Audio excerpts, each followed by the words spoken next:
Tobias Harris. We'll talk about those three subjects and more on today's Locked On 76ers.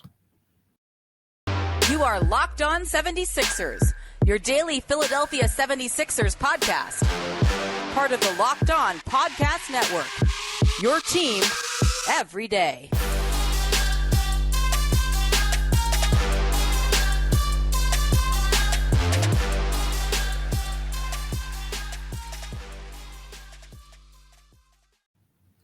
Thanks for making Locked On 76er your first listen every day. We are free and available wherever you get your podcasts and on YouTube. Part of the Locked On Podcast Network, your team every day. Hello, I'm Keith Pompey, co-host of Locked On 76ers. Divine Givens isn't with me this morning, but we'll be back tomorrow. But today I got a couple things that I wanted to talk to you guys about. I want to talk to you about James Harden. Why? We talked about it beforehand. There's not a huge buzz right now with the draft. Everything is really more on if James Harden is going to opt out of his contract, and is he going to go to Houston Rockets back in free agency, or is he going to stay with the Sixers? And then outside of that, we're going to talk about the Bradley Beal trade. For your people who don't know, yesterday on Father's Day, Bradley Beal was traded to the Phoenix Suns. It was a crazy trade when you think about it. And then the last segment, I'm talking about why right now you can't really trade Tobias Harris. I don't think that you can trade him right now. Now you may, sure, you if some things, I think you can't do it until you know what you're going to do with James Harden. Let's put it that way. But, let's talk about Harden. Today in today's Philadelphia Inquirer, I wrote an article about how I felt like, right now you can't do anything. Like there really is no buzz. There's no buzz with the draft. And we talked about that beforehand, how, this has a different feel than years in the past. I mean, it does. Like I remember in the past, not to rehash what I said before, but I remember in the past, it was one of those things where like the draft was everything. Like it was everything that pertaining to the Sixers evolved around the draft, right? I mean, now it's kind of sort of like everything this summer evolves around what James Harden is going to do. And, a month ago, sources and league execs, everybody expected James to go back to Houston. It was just like close to a done deal as everybody thought. Now, like there's some thought that James could stay put with the Sixers. There's some people thinking like, the Sixers have already said that they're not going to mess up their short or their long-term future in regards to signing James. So people are saying a 2-year deal is the thing that's been thrown out there. Like they're willing to offer a 2-year deal. Then you hear the same thing about Houston. Houston is willing to offer a 2-year deal. And neither team is willing to go broke over him. So now you're saying, is it going to come down to whomever like offers more? It's different. So, but while all that stuff gets figured out, everyone is wondering and worrying about like, what do the Sixers do next? Like when we look at the 76ers team, they finished 54 and 28. Believe it or not, I mean, it's funny. That was the third best record, not only in the Eastern Conference, but the third best record in the league last year. So they had a better record than the Denver Nuggets by a game. The Denver Nuggets, who went on to win the NBA championship in the West. They were the Western Conference, the number one seed in the West, and they ended up winning it. They were the the NBA championship. Get a little tongue tied, right? But they did that. So you look at it, the Sixers you look at this roster and you say to yourself, yeah, they needed some work, but they were there. Like, they were there. Like aside from Joel Embiid and James Harden basically pooping the bed in Game 7, you can argue that the Sixers could have won the championship, right? That's what you think, right? You think, or at least going to the championship. You think that Joel Embiid will get the best of Nikola Jokic, things like that. So, if James decides to come back, I could see the Sixers where they decide to bring everything back, like run it back.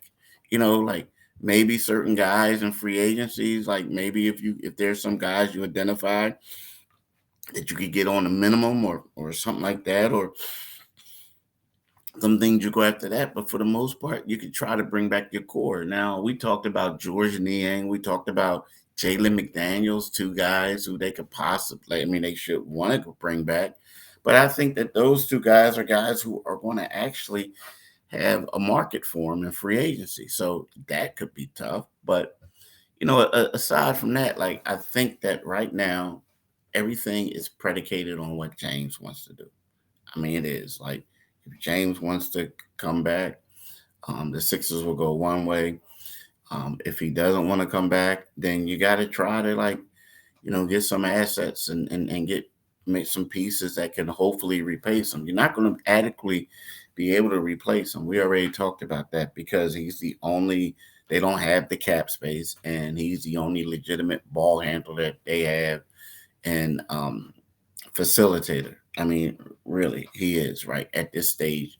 He's the only one that they have. So a lot is dependent on what James Harden is going to do for the 76ers, right? A lot, a lot. Groceries, school shopping, and get a little something and getting a little something for yourself. You're already doing it. So why not get cash back with Ibotta? You know what? That makes a lot of sense. Like, if I'm already spending money, might as well get my cash back, right? You can earn cash back on every shopping trip. Ibotta gives you cash back on hundreds of grocery items, from produce to personal care to pantry goods. Either link your loyalty account or upload your receipt after you shop and get your cash back. It's that easy, y'all. Seriously, it's that easy. Right now, Ibotta is offering our listeners um, $5 just for trying Ibotta for using the code LOCKED when you register. Go to the App Store or Google Play Store and download the free Ibotta app or use the code LOCKED. That's Ibotta in the Google Play or App Store. Use the code LOCKED. Now, the thing is, yesterday on Father's Day, it was crazy, right? It was crazy because, you know, we're out, we're having a good time. And then next thing you know, I look down at my phone. Phone is going crazy. I'm getting all types of buzz. And it's like, yo, notification that Bradley Beal was traded. And next thing you know, I'm looking at all these messages that I got from people. And, people were asking me, like, how come the Sixers didn't do it? How come the Sixers didn't do it? And to me, I never thought, now don't get me wrong, Bradley Beal is a phenomenal player or a phenomenal scorer, right? He goes out there and he scores. He's really good, in my opinion, as a number one option. I just felt like with the money that Bradley Beal is making with this Supermax, and I'm not going to get into the year per year, but it's about to go upward to the over 50 million, right? Per year. And then his final year of his deal, he has a player option of 57 million. With this new um with this new deal that the players had, right? It's crazy. And the Phoenix Suns are going to be strapped, right? Collective bargaining. They're going to be strapped. Now, I'm just going to read this to you. So the Phoenix Suns are getting Bradley Beal, right? So he is waiving his no trade clause to form a big three with Devin Booker and Kevin Durant, right? So the thing is, it's crazy. Like, they're going to get like 6 second round picks. Now, again, what Washington is getting back is they're going to get back like 6 second round picks. They're also going to get back Chris Paul and Landry Shamet. Landry Shamet was one of the guys. Well, Sixers traded Landry Shamet to the Clippers to get Tobias Harris, right? But Landry was a heck of a shooter. I'm telling you, probably the best young shooter they had of the process. Seriously, the best young shooter they had. I shouldn't consider him part of the process, but the best young shooter they had in my 10 years of covering the team. Right? Seriously, the best. The best. Um, so you look at this and you say, like, man, so with this new collective bargaining, what they're saying is you got Kevin Durant, Devin Booker, and Bradley Beal, right? And they got DeAndre Ayton. So with that, unless they trade DeAndre Ayton this summer or this year or whatever, they're going to be stuck with this roster. So basically, you're going to have these four guys and a bunch of minimum salary guys with them. They don't have a mid-level exception from what I read. They're going to be strapped, man, really. And I don't really like the trade. I don't. And the reason why I don't like the trade is because I look at similar type players. Like I look at KD, lethal scorer. He could do a lot. KD, in my opinion, is the best player in the league when healthy. Best player in the league. But then you got Devin Booker and you got Bradley Beal. So what is it going to be? Is it going to be like my turn, your turn? Guys standing around watching? Like I just don't see it. I don't. I don't see it at all. Like I don't. I don't see that making them better than the Denver Nuggets, where they got guys who more fit as a team, different type of players. Like, are you telling me like, okay, when Bradley is baking, Devin Booker is going to be a lockdown defender and he's going to contribute that way? Like, nah, I don't see it. To me personally, I just think that it's one of those trades where you got the names, but you don't really have the fit. And I just don't see it. So now they're saying maybe what Devin Booker or Bradley Beal can be the starting point guard. I just it's just real top heavy with me. Really, the draft or the trade is just too top heavy. Um, and like the thing is, as good as Devin Booker is, as good as Bradley Beal is, are they going to lose luster? Say if one of them become the third option, like how much are they going to lose? What type of impact? Like how much are they going to lose, or the team's going to lose with those as a third? And that's a little concern for me with Bradley. And I think Bill's a phenomenal player. I do. But what happens if he goes to being number 3 and he doesn't get as many shots? How impactful is he going to be? I mean, is he going to be able to just space the floor? Like a roster like that, when you have two guys like that, you think that you would be better suited getting another shooter on the floor, right? Seriously, another shooter or a phenomenal and a phenomenal point guard who can make sure he can distribute the rock and get everybody. But when you get another lethal scorer, I don't know. I just feel like we're playing fantasy basketball, and that's just how I feel when I look at this move. To me, they're like more or less playing fantasy basketball than anything else, right? And I don't know. I don't know. I'm just not a fan of it. I'm just not a fan. Let's talk about Prize Pick, right?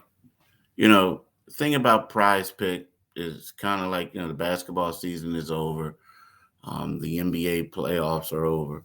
But while good thing about while the playoffs and all that and the finals were going on, they did have that, that everyday $1 million promotion, right? I felt that was great, where it was one of those things. If you got 6 correct picks, you could get $1 million.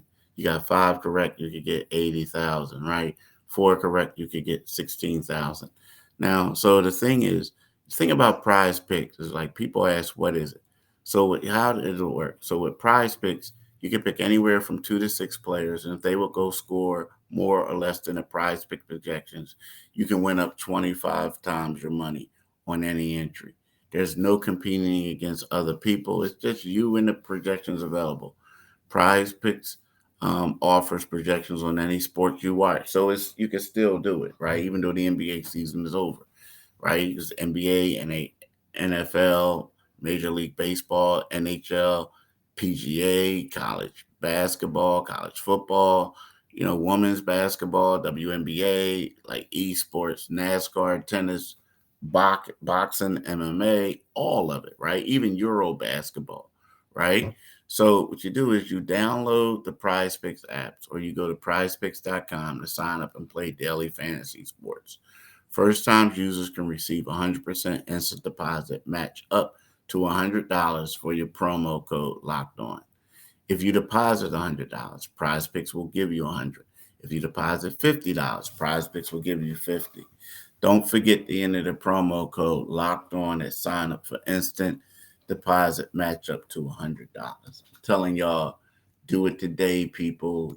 Definitely do it today, right? I mean, it's going to be worth your while for you to do it. So, hey, do what you got to do. I'm seriously, real rap. Do what you got to do. So, the thing I want to talk to y'all about in this third segment is about Tobias Harris. And, there's a lot of people like, man, you got to get rid of Tobias. You got to get rid of Tobias, this and that.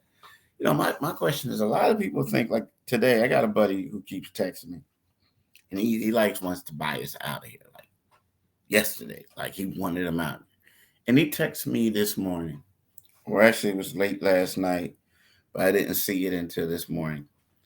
And it was like, look, trade Tobias to the Toronto Raptors for Pascal Siakam and OG Omano. And I was like, dude, good luck with that. You ain't gonna do that. They ain't giving you, like, they're not gonna give you those 2 guys for that. I mean, one guy's an all-star, and the other guy is like one of the league's elite defenders, right? One of the league's elite defenders. Like, you're not getting that. You're not doing that. It's not going to happen.